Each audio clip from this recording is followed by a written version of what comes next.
So tonight I'm excited to host a conversation about a great debut novel with an author who's relatively new to Vancouver, but also as an elder millennial and someone who lived in the same neighborhood in Toronto that the novel takes place, and also someone who fought with a lot of raccoons. I can really relate to the novel and the characters.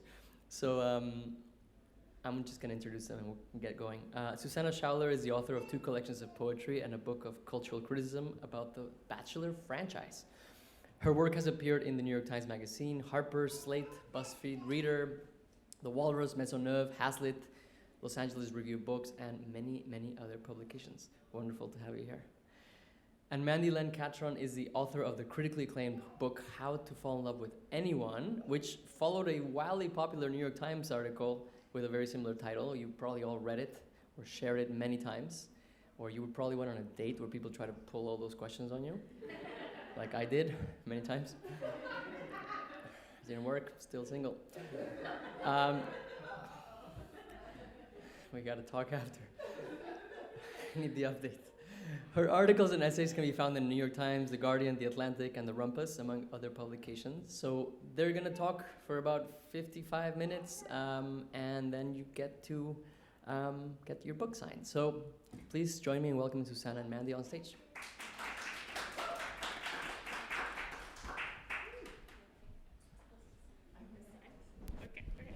I got confused by the instructions. Okay, I'm gonna pour some water. This is very ceremonial.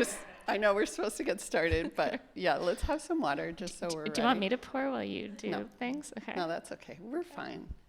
Yeah, you're the guest. The baby who you hear talking is my baby, so it's okay. We won't kick her out yet. Okay. Thanks everybody for coming.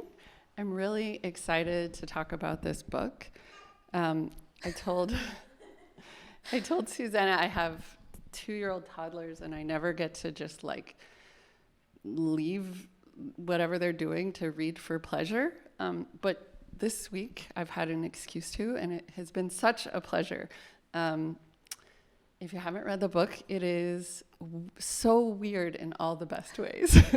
I think that's really what I loved about it. I kept trying to predict where it was going to go and being wrong. And I think that's just like such a pleasurable reading experience.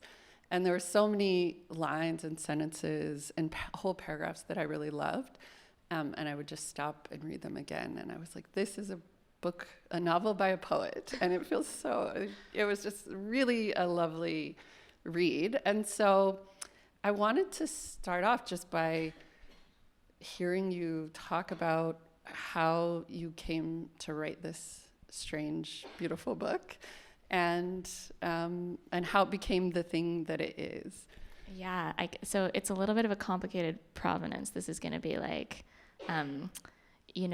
like those stories about how, whatever Australopithecus, whatever became whatever. This is kind of one of those, like how the hominids came to walk. So, okay, where did this start? So originally, I wrote a very bad and unfinished short story about a couple who are stuck in this loop of like living the anniversaries of the first year that they were together again and again. But the story made no sense, and it was not clear that that was what it was about, but that was what it was about in my mind, and I never finished it. And then, sorry, there's going to be a few spoilers perhaps, but then I wrote another, also unfinished and failed, short story about a couple where one of them gets hit by lightning and the other one doesn't believe them. So these were my 2 failed short stories. So bracket that, I wrote those many, many years ago. And then in my MFA, I took a screenwriting class, like very randomly, just to kind of like fill time and credits while I was like actually writing a book about The Bachelor that nobody at my MFA cared about or was helping me with. Oops, is this going on YouTube? My bad. And so I took this screenwriting class, and I just like for fun took these 2 failed short stories, and I was like, what if they were the same couple? And I'll just like write it into a screenplay, and this screenplay will be a breakup rom-com. So I did that. That was just for fun. put that away. I love the idea of a breakup rom-com, by the way. We should have more of these like happy stories about breakups where people don't get together with anyone else at the end. Yeah, exactly. Well, this is one of those. I guess we need to find a producer for my terrible, terrible screenplay. So then I was like, cool, I love to write fiction, but I can never finish anything because my main problem is plot. Like, I'm like, oh, okay, cool. I'll just like describe something forever and ever and ever. Oh, wait, you have to make something happen. That seems very difficult. So I had this screenplay, which was like the bones of plot. Because the thing about a screenplay is that it forces plot to happen like before your eyes. Like you almost can't help it. So I was like, oh, hey, I've always wanted to write fiction. What if I just like took these plot points and they kind of became like the thing I was writing towards in fiction. So I was like, yeah, okay, I'll like reanimate that failed screenplay made out of 2 failed short stories as a novel. And then the process of like turning it into fiction and sort of reinserting interiority into, because the screenplay has no interiority, it's just like stuff. So then I started doing that, and it like really changed the tenor, it changed the tone, it changed the plot, all those things changed as a process of bringing that interiority back in. And then I had a little tiny piece of flash fiction about raccoons coming to self-consciousness. And I said, hey, what if that little fragment also belonged to this world? And I kind of threw that in the mix too. And that's how you make a novel. Should I write a craft book, guys? This answer was so much better than I expected. It was so good. Yeah. Okay, yeah, so just to sort of pick up on what you were just saying, do you think about this book as a love story? And like, if so, what kind of love story is it? Yeah, I do think of it as a love story, but I mean, not to start like pumping your book, but there's a sort of rallying cry in Mandy's book of essays as memoir for like more complicated love stories and love stories that aren't really love stories. And I hadn't actually read that rallying cry at the time that I like wrote this syncretistic mess, but I'm answering it now. Yeah, I do think of it as a love story. I think it's because I think it sort of I think that this is a story about people who really love each other, and they don't, like, it's not a marriage plot, but it is a love story, I think. Yeah. Yeah, I think maybe that's, like, it's one of the things on the list of what I loved so much about the book is that it is a love story. It's not a marriage plot, though it has a marriage plot sort of in it. Yes. But I think the sort of unpredictability of it is part of what makes it feel so fun to read, because it doesn't follow those beats that are so familiar to us with love stories. So we could consider, I like this idea. We're diversifying our sense of what's possible in a love story. Yeah, and like you said, like those beats though, like I said, I was built this out of my failed screenplay. So I had beats that I was writing into, like I had things that I knew were going to happen, but because I don't actually know how to write a screenplay properly, those things were maybe not following like a set of expected, I don't know, like what's supposed to happen. Maybe. Yeah, there's a script, I think, right? Like a macro script where we sort of think about where a love story is going. Yeah. And I love that it subverts that in really surprising ways. Well, and one of the things that I love about writing fiction, I discovered as I learned how to write like fiction in a longer form, is that you don't always know, like there's some things you know are coming, and then there's a lot of things that like the characters kind of teach you, and the book sort of has its own energy and its own momentum, and you like discover that sense of discovery happens, I think, for you as a writer as well as hopefully for the reader. So I'm curious, since you mentioned the characters, I felt like I had a complicated relationship with these characters, and partly... You're not alone, I think, from what I can tell from Goodreads. I don't know. Oh, that's hilarious. Well, I don't read Goodreads reviews, guys, obviously. Don't read them, yeah. No, partly it was because I identified really strongly with Lydie, who I would say is the protagonist, although the book is from both Lydie and Nico's points of view at various points. But she was, to me, like the center of the book, and I identified, like I remembered, I would also say like I'm an elder millennial. I remember just like being in my 20s in this particular decade and this feeling of like trying to figure out like what love was. Obviously, I was very interested in that because I wrote an entire book about it. I made a whole career around it.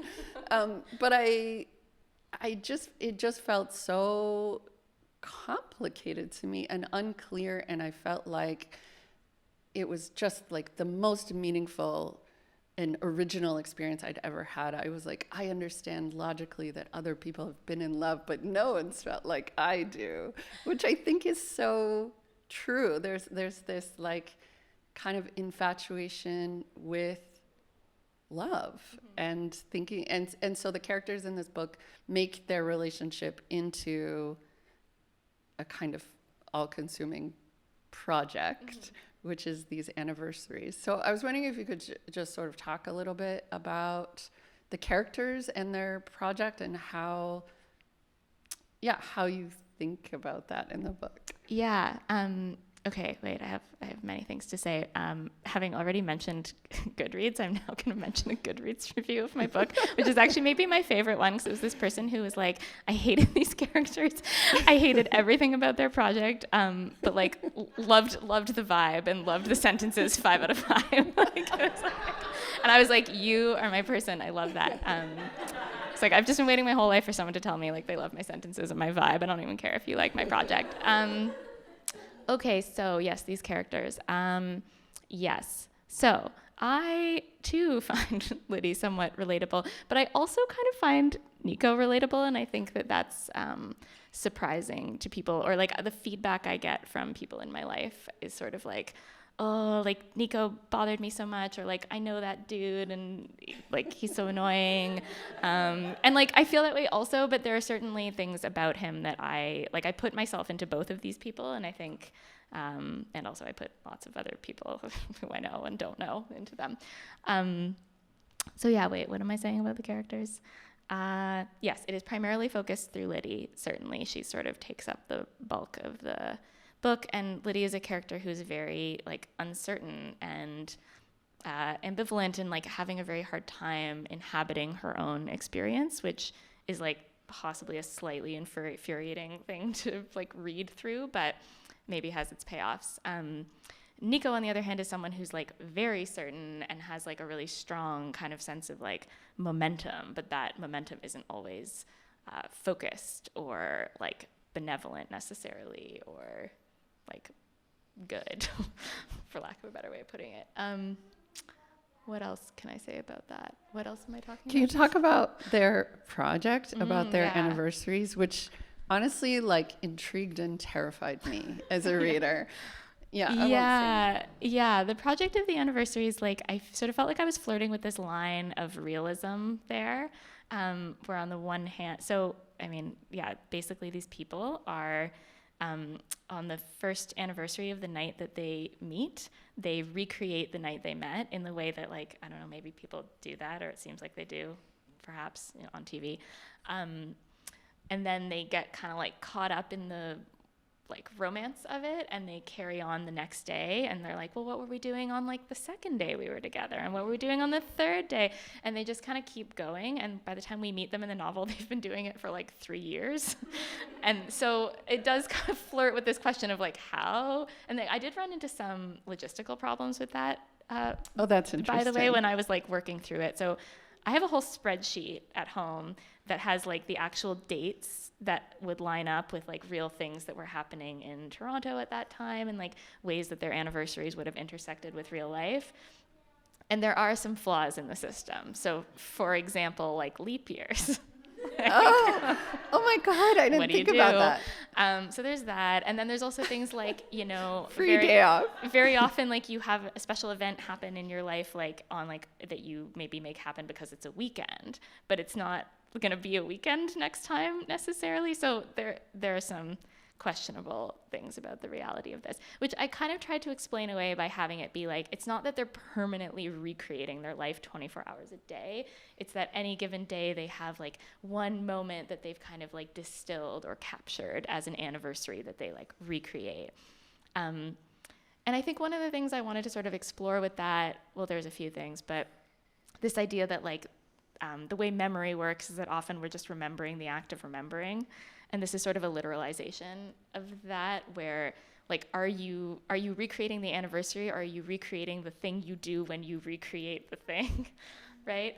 So there's that. I also want to sort of explore the idea that like, this is sort of an exaggeration of how maybe like, I don't want to say all relationships, but like many relationships are sort of like homages to their origins, or in a way, or have a kind of like devotion to their originating story that is like foundational to how you think of yourself and why you're together and whatever. And that takes all kinds of very low-grade normal forms, and then if you sort of dial that up to like 99, you get people who are just like recreating their lives forever. So yeah, that's the project. And then the other thing I was sort of thinking about with it was like, is this like art? Is this something you're doing for other people? Is it something you're doing for yourselves? Is it an art project? Is it performance? Is it real? Is it what it feels like to be in love, or is it what it feels like to demonstrate like the narrative or idea of love in a very strange kind of pantomiming way? Yeah. So that's a lot of stuff. No, that's super interesting. I mean, it's sort of like because we do this all the time, I think, in some ways or other. Like, we have these anniversaries or these moments of our lives that we return to in a kind of cyclical way, and they evolve, and we make space for them, or we don't make space for them, and we decide what we want to do with them. But sometimes they like, we fall into these grooves, and like we live our lives along these habitual sort of patterns. And so this feels like, and especially these anniversaries or celebrations of a relationship, I think there are these moments where we, like, my anniversary is next week, and I Congratulations. Thank you. I just remembered this the other day, and I was like, oh shit, should we do something? And you know, my first thought is like, no. Which, to be clear, is just because our lives are very busy right now because we have 2 toddlers. But there's this sense that one should do something, and that it's important and meaningful to do something, and not doing it is to fail somehow at the job of, I don't know, being someone's romantic partner. And so I like the way in which, like, I felt both claustrophobic about this practice of theirs. I was just like, you need to live your life. But also I felt sort of complicit. And I think that's part of what makes it so complicated, is that we're all a little bit complicit in this kind of thing.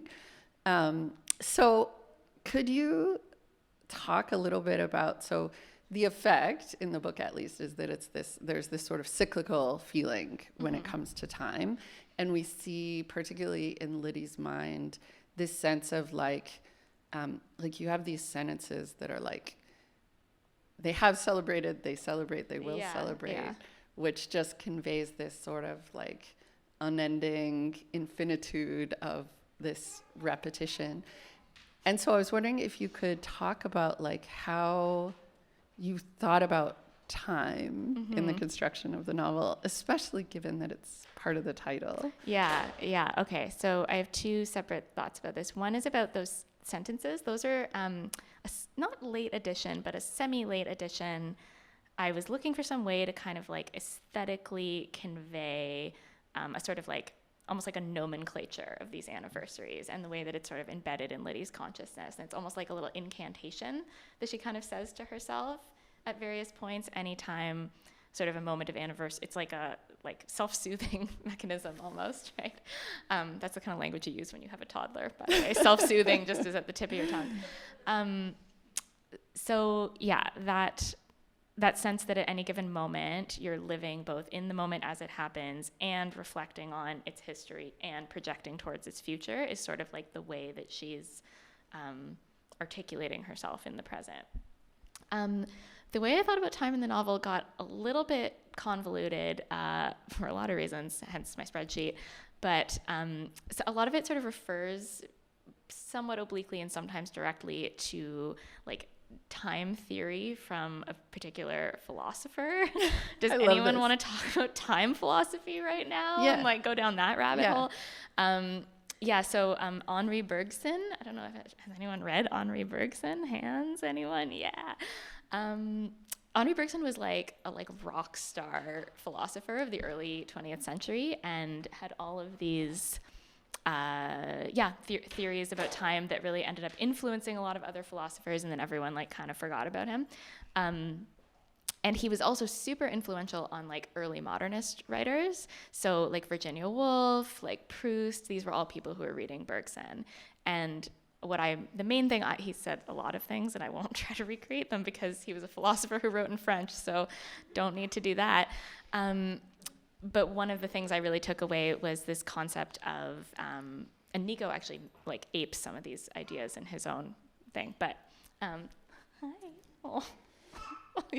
Yeah, up is my baby's favorite word. She wants me to be holding it. So one of his main theories is this idea of duration, or durée, which is like time. Okay, I'm going to really try to not get into the weeds here. But like time has sort of like two fundamental modes or like faces. And one is like the way that we measure time, and it's like science time and like counting stuff. And the other is how we live time and how it feels. And those things are like fundamentally separate, and duration, the way we like subjectively experience time, which very rarely actually lines up with like time that has passed, right? Like, for example, I've been rambling for several minutes and maybe you're like zoning out. So you're experiencing time in a very different way than how it's actually being measured. That is sort of the thing that like binds us to consciousness more fundamentally than like, and time as we measure it is actually a measurement of space because it's the earth moving around. So that's how when we really get into the weeds, but he's sort of untangling space and time and like dissecting those elements and thinking about a qualitative experience of how we live in time. So I was very influenced by those ideas, and I wanted to both have Nico kind of just like takes those ideas and runs with them and turns them into like a multi-level marketing scheme maybe, or a cult, it's unclear.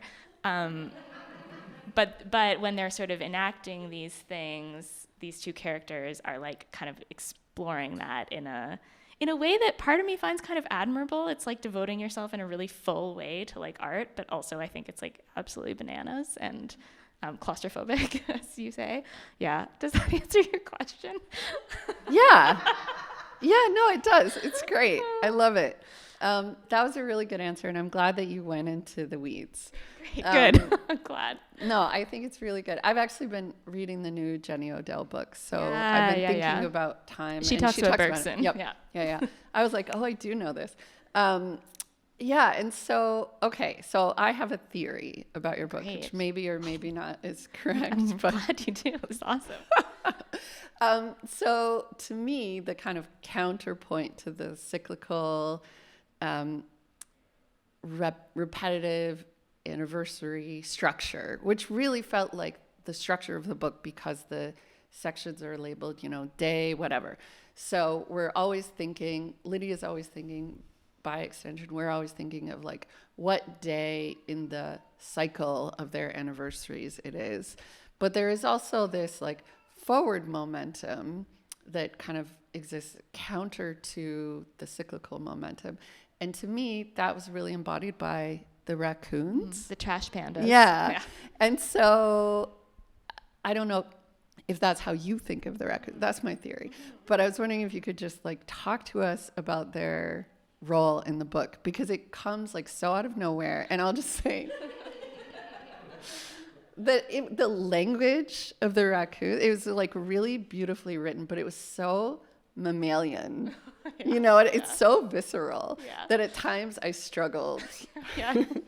I was like in it, but I was like, oh, Like, it gets wow. pretty gross. Yeah. It gets gnarly in there. Yes. Okay. So the trash pandas, and they are trash pandas, not raccoons. Not to, you know. Yeah. Sorry, you're right. Look, so I'm sort of thinking of the trash pandas as like raccoons, like on some substance, like jolted up to turbo, like it, and they're sort of unreal, but maybe kind of real. Yes, I really like that theory about forward momentum. I would say that was something that sort of occurred to me about the book pretty late in writing it, like that was what the counterpoint was, that they are evolving. They are sort of like evolving into like, you know, consciousness. They move into a house. Yeah, they take over Casa Loma. Again, spoilers, sorry.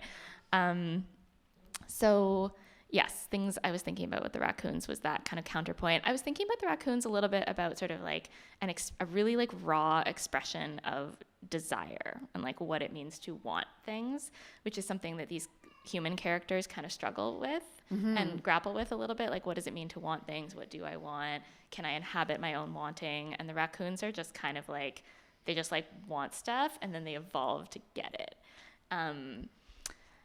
And yes, definitely quite like gross and mammalian. And about the prose too, there were so many times when I was writing those sections where I would be like, I felt like I was walking right up to the edge of like really bad writing, you know, where you're like, you're like, how close can I get to the edge of bad writing that's maybe where like the best writing is for this particular mode? Like, there were times where I was like, have I gone too far? Like, is this Not really? At all. No, you know, I was you're like, so into it. But like writing about animals can feel that way, I think, a little bit. It's kind of like writing about kids, like writing from a kid perspective or something. You have to like really push it to an extreme, and you're kind of like, oh, is this too much? There's one line in one of the raccoon sections, which I can't actually say these words aloud because it's too much for me. But so you'll just have to guess what it is. At one point I encountered it when I can't remember what point in editing, and I remember I read it aloud to my partner, and I was like, do I have to delete this sentence? It's too far. I was just like, this is horrifying. I'll just say it involves the word rectal. just leave it there. Anyway, raccoons. Yeah, so no, that was sort of how I was thinking of them, was like this expression of desire. What does it mean to evolve through and past your desire and to get the stuff you want? That's awesome. Yeah, okay. So the raccoons feel like very linked to the city of Toronto. Sorry, the trash pandas feel very linked to the city of Toronto. We have regular raccoons here in Vancouver, and I've had occasionally slightly uncomfortable encounters with them, but this was so sort of above and beyond. And then, of course, I had to Google raccoons in Toronto and actually read a lot about it because I just wanted to know. That this was not part of my preparation for this conversation. I was just like, surely some of this is based on real things that happen. And so, yeah, so I guess I'm asking a sort of two-part question. One is like, to what extent did the timing of this book, like you talked a little bit about that with your spreadsheet, but to what extent did it feel important to you to sort of connect what was happening to a real place and time?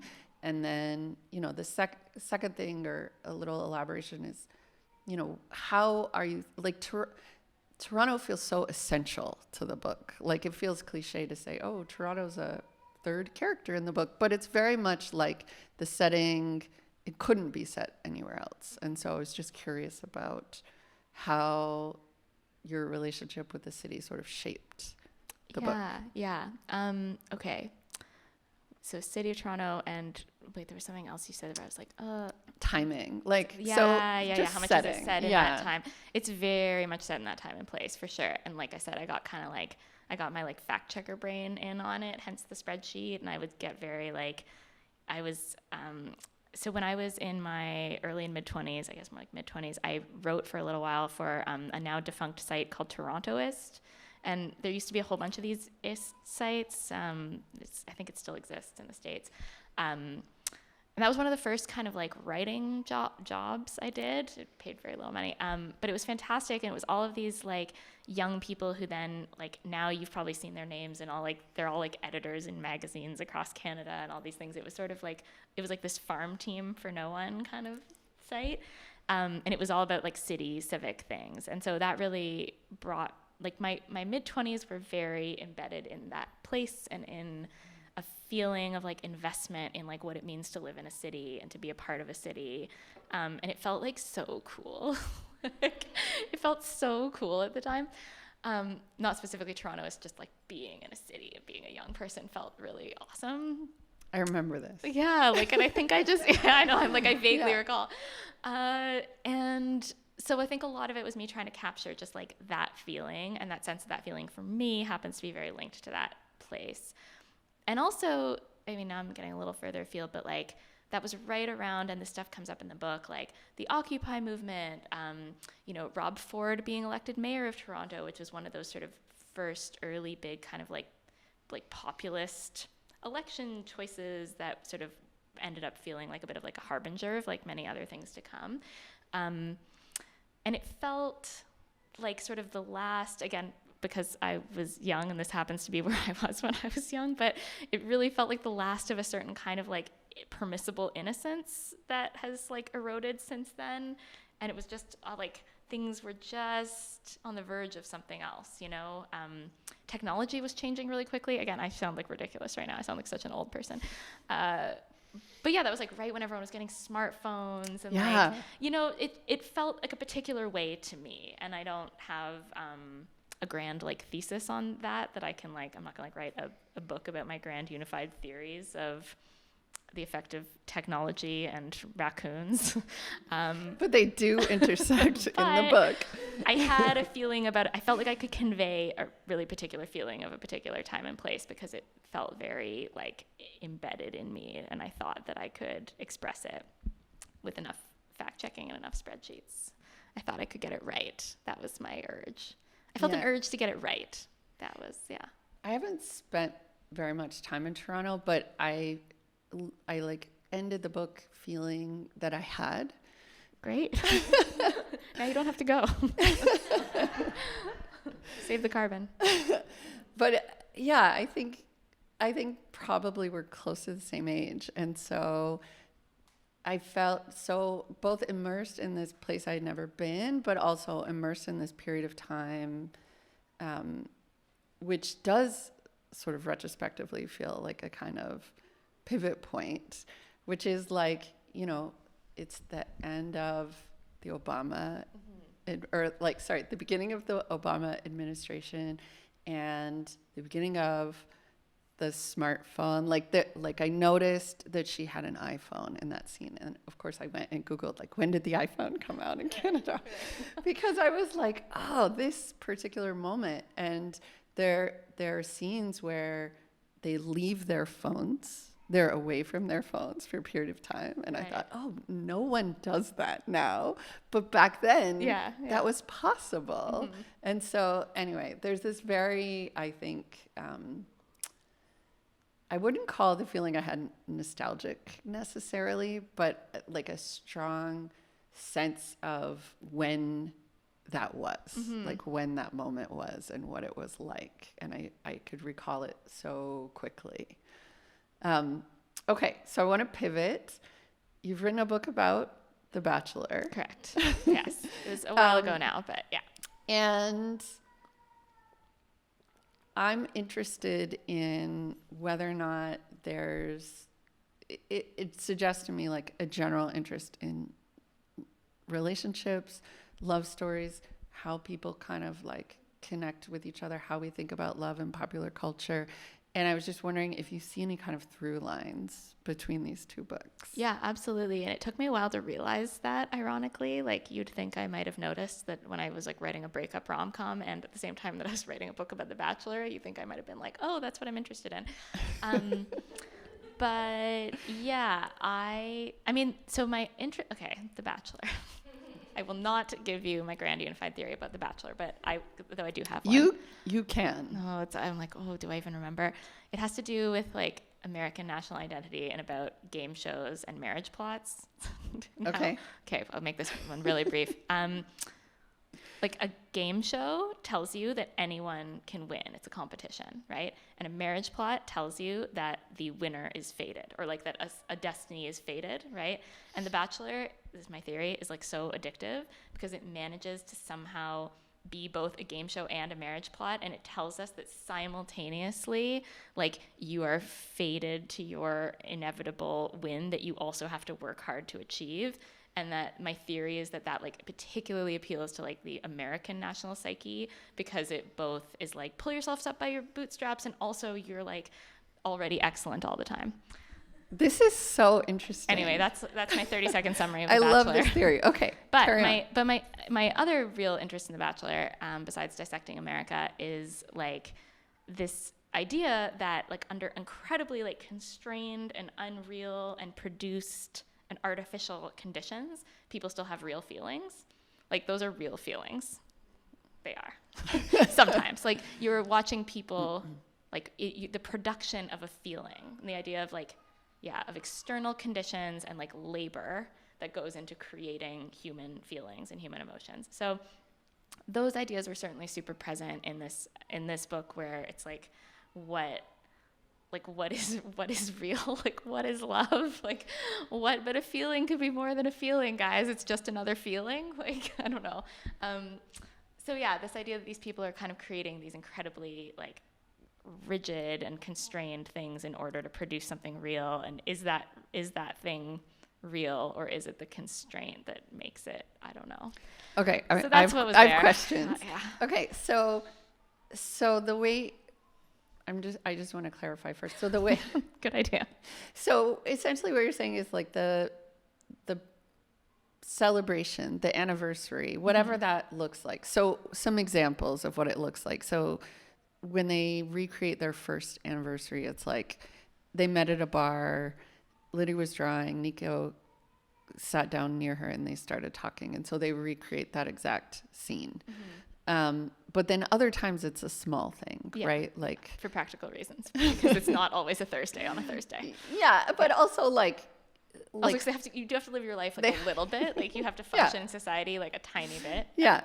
So sometimes it's like, I'm trying to think of an example of a really small one. They like do something, like they make a meal together at home, or they'll even just kind of like ratify a moment by sort of like acknowledging an intention, or like make eye contact in a particular way and be like, remember that one? Like, yeah. There's this scene where they like break a vase. Yeah, that one's a little more elaborate. Yeah. And they have a cabinet full of vases that they then pick out every year and smash. So that the way you're sort of thinking about that is, that's like a construction. Yeah, I mean, it's a very artificial way to live your life, right? Like, and I think it's sort of like, it's just an exaggeration of like normal forms of artificiality that make their way into our lives all the time, or like artificiality, like performance, right? Right. Like, performance is just like a part of being human, and that's normal. And I think if you resist that or think that that's never the case, like, we're performing right now. This is a performance. Like, yeah. Like, we're not just like sitting by ourselves and chatting. We're holding microphones. Like, there's a bunch of people here. So, performance is normal, and it's okay. We don't have to be 100% authentic 100% of the time in order to be real people. Like, that's fine. And like, what happens when you sort of bring that level of performance up to like a pretty high degree? Like, are those constraints and those like sort of, it's like a performance of narrative, and it's a performance of your own romance all the time. Like, is that in and of itself experiencing no romance? Like, is that making you feel love? Is that beside love? Does it buoy it or support it, or does it degrade it because it's like inauthentic? So those are a lot of the questions I had thinking about The Bachelor, which I am interested in, like, the reality of The Bachelor only kind of. Like, I'm more interested in how we view it and how we like read it as a text and what it's like to experience it. But anyway, so just those like interests were certainly brought themselves to bear on this novel. Okay. I'm very curious about this. You could decide not to answer this. Okay. But I'm interested. I'm excited. I'm interested to know if thinking about this is the kind of question I've been asked before, so I know it's prying. Thinking about all this, does it, as your child screaming outside, does it impact your participation in your own relationship? I mean, should probably just get Andrew in here. He's get busy. Andrew up to ask. No, I mean, it's funny though, because Andrew does often say, like, when, you know, there's a part in my Bachelor book where I felt like I had to be like, by the way, I'm very happily married. Like, you know, because you're writing all this stuff and I'm like, marriage is a contract. Like, it's, you know, like, it's not, does it affect I mean, no, like I think maybe I feel the freedom to explore these ideas, like, because I actually come at it from a place of like deep security in a lot of ways, you know. It's like very easy to start, I don't know, examining the underpinnings of romantic narratives and like why we tell ourselves these stories when you feel pretty like secure in the story you tell yourself. That said, what you said earlier about you know, like an anniversary or thinking, sort of feeling like complicit in the ways that we kind of tell ourselves things. I did think just about, you know, I have this toddler who's out in the hall. You may hear her. I've been thinking about how like we talk an awful lot about like when she was born and like the days she was born and the days after she was born. Like that's sort of like the new romantic narrative that we reinscribe in our lives and that we kind of like repeat to each other pretty often, actually. And I don't know, is it because like we're still traumatized? Like maybe. But yeah, I just had that thought earlier that like maybe that's the new romance. You know what this is reminding me of that feels like so relevant is, so I have Snapchat, which is how I send my friends so many videos of my children since the day they were born. And Snapchat has this feature, which I love, which is like, here's what you were doing one year ago today. Yeah. And here's what you were doing 2 years ago today. And I am absolutely like infatuated with this Snapchat narrative of my children's lives. Like I love knowing what they were doing on October 25th, 2022 and October 25th, 2021. And there is this way in which our technology has actually created this cyclical. Totally. Well, I don't know if anyone who has like an eye product, that they like define your photos as memories and they'll like serve you memories. The first time they did that to me, I was very terrified. I was like, what is this? This feels really uncomfortable. Like I hate this. But then, you know, they put together a little slideshow of me and my baby over the course of a year, and it's very sweet. Yeah, I don't know. Yeah, there's a weird way in which I think, and we have a lot more information about how we're spending our time, right, in order to draw from. And that's actually something that, again, I sort of had to like build into the book practically. I was thinking like, okay, how would they figure out that first year? How would they map it? Yeah. And they use a combination of like, you know, he has a phone, but she didn't at that point. So they kind of go, but you know, people weren't taking photographs of everything. So they go through his phone and they go through her notebooks and diaries and they kind of piece it together. And that kind of becomes like the template that they work off of. But whether that original template is accurate is like debatable. And I don't know. Yeah. But it's an interesting, like, just to think about that particular time versus now and how is it set like 2009, 2010? It starts in 2009, or like the early parts of the book are 2009. The like present time of the novel is 2013.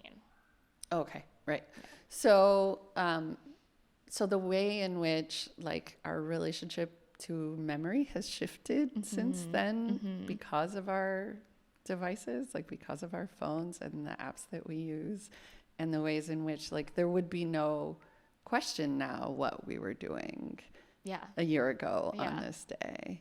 There would be so much documentation of it. Yeah. Well, I got rid of my smartphone a few years ago, and then I had to, for complicated reasons, half get it back, in that I now have a SIM card in an old iPhone, but it doesn't have data. So I live like half in the world and half out of the world. But part of the reason I've ended up keeping it is because I actually like just need to photograph my child constantly. It's like a biological need. It's not a want. It's not avoidable. I just like need to be documenting the growth of this person. I don't know, I guess also because like children change really quickly in a way that as adults we think of ourselves as more stable, but I guess our devices are like informing us of the ways that we're evolving all the time. I don't know. Yeah. So I debated about bringing this up, but since you've already spoiled the ending. Oh yeah, sorry. Can we talk about it? Yeah. Let's talk about the ending. So I loved the ending. I'm glad very few people do. What? Oh my gosh, I loved it.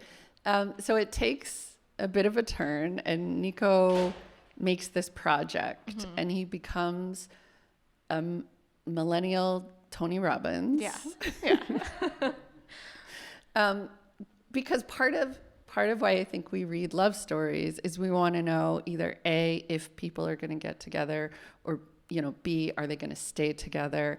And this book has a kind of like, it really subverts that question. Like it sort of implicitly answers it, but it is not the drama of the book, really. And so I found that delightful. And I just was so surprised by the kind of, it felt like a bit of a hard turn that Nico takes with this like project, although we sort of see him talking about it. Anyway, I just want to ask, like, how did you come up with this idea, and how did you feel as you were thinking about, like, okay, where does this end? Okay, yeah. Well, I think I sort of wanted eventually the question to be a little bit less like, is Lydie going to wind up with Nico? And more like, is Lydie going to like make art and be an adult and like enter the world and like do but make art especially. So that sort of was what I wanted the kind of like relationship being negotiated at the end to be. Oh boy. Bye, Juno. And the question of him sort of like turning, I guess I was thinking like, okay, again, I'm not going to start talking about Henri Bergson again, but it's okay if you want to. But I wanted to take some of the Bergsonian ideas and be like, how would these play out in kind of a 21st century context? And I was like, they would be monetized.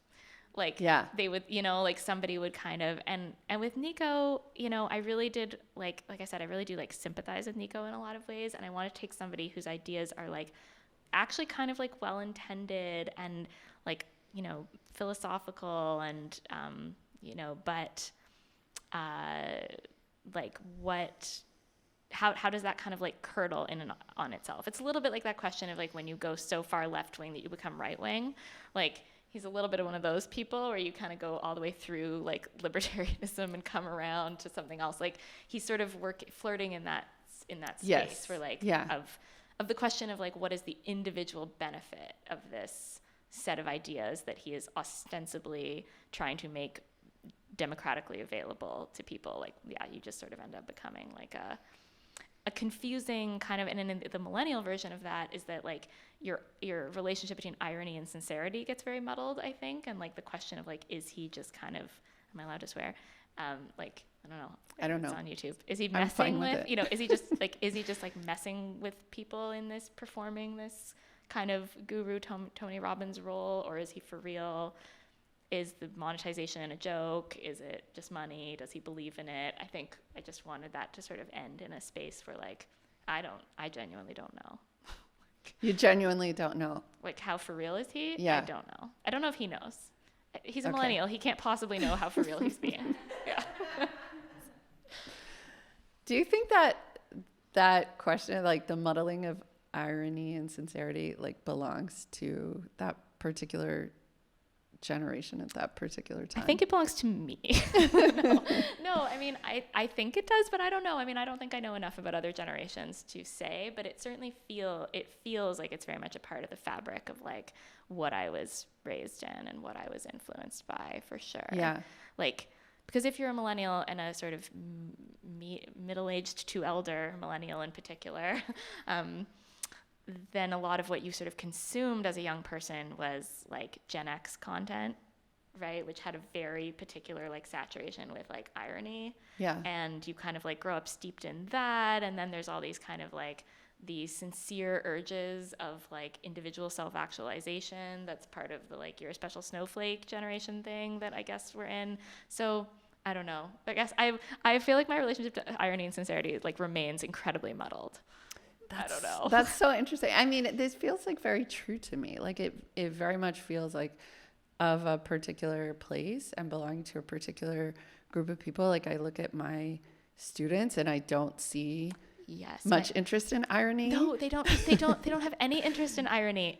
I find it really stunning. It makes me feel like we speak different languages, and it's taught me a lot. And I do think as I like age, I am maybe aging out of some of the like negative parts of irony and embracing a certain sincerity. And I do think that, to end on like maybe like a hopeful note, because I think we're probably close to out of time.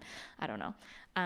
We're close. Like I think in general, sincerity is like in, you know, and that's my trend take.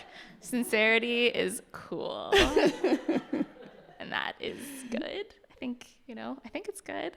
I want to keep a little bit of irony though. I like, it's not. Let's not throw out the baby with the bathwater. Yeah. Like I think you're right, and I think I don't know. Maybe this is why some of your Goodreads commenters. I can't believe I brought up Goodreads. You guys, I've honestly checked Goodreads like twice, and I'm pretty sure there's like 4 reviews of my books. So really, this is not actually a thing. Well, because we were sort of talking about like how people are like, oh, I know that guy. Oh, I know that guy. I definitely know that guy. I have dated some versions of that guy, and that. I don't know that, is that a dying breed? Maybe. Maybe. I don't know. Is that a bad thing? I don't know. Yeah, maybe. I don't know either. But I think I was so charmed by that ending, both because it sort of subverts our expectations about love and love stories and this idea for sort of our like yearning for confirmation, either for people to get together or for them to move on to someone else. And I think there's the word, if I could be really nerdy for a second, please, is mononormativity, which is coined by the philosopher Elizabeth Brake, which is this idea that everybody wants to be in a long-term, committed, monogamous relationship. That is everyone's goal. And that is basically like this assumption that that's all how we're living our lives shapes so many of our love stories, but also just like how we move through the world and how we think about love and how we define love. And so I think there's something so rewarding about having those expectations thwarted and seeing this narrative that is not only like not a mononormative, but that really like that engages with those ideas while also just like ultimately rejecting them, which I found like. But definitely engages with them enough that I think like I'm pretty infected by that worldview too. Okay, wait, I want to just make like a recommendation. Maybe that's like a good to end on. It's a podcast called The Hang Up, and it's sort of like a Bachelor style reality show, but it's a podcast, and people on it are dating only on the phone. And it is like people, like it is not, it's called, whatever the tagline is, like a dating show with no rings attached.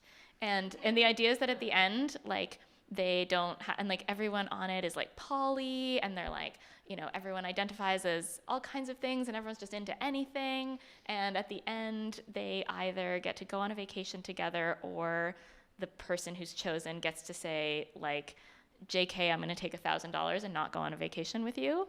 And that's the whole show. Wait, so they can either go, so it's like a prisoner's dilemma. So yeah. You could go on a vacation, or you can pretend that you want to and then take the money that the vacation would cost. So the star is dating on the phone, like a number of people of like all stripes. And then at the end has down to two finalists, and the finalists lock in their decision whether they will, if they are chosen, go on a vacation with this person or take $1,000. This is a low stakes podcast. And then they choose their person, and I won't spoil what happens. You'll have to go find out. But it was really, really refreshing to hear what I wanted to say was the like structures of sort of like romance and dating and reality constructs that we usually use in extremely heteronormative circumstances applied in a context where all of that was blown out the window, including the assumption that it would even end in romance. Like, it was really kind of wild. I feel like I like learned a lot. and it's kind of delightful. And they're like smoking weed on the phone during the dates. Like, it's like very chill. It's like not, yeah, so I recommend The Hang Up. This is a great recommendation. Thank you. Okay. You're welcome. Okay, we'll wrap up with recommendations. This is my recommendation, obviously. There are lots of books over here. Suzannah's going to be signing them. I haven't read this. I just got a copy in the green room, but I'm going to recommend it too. I'm really excited to read it. So don't expect any Most new seasons of The dramatic Bachelor. ever, The Bachelor. Okay. Thank you so much, Suzannah. Thank you so much for asking me these wonderful questions. This and is thank really you fun. to Jorge and Dylan for making this happen. Yeah, this was great.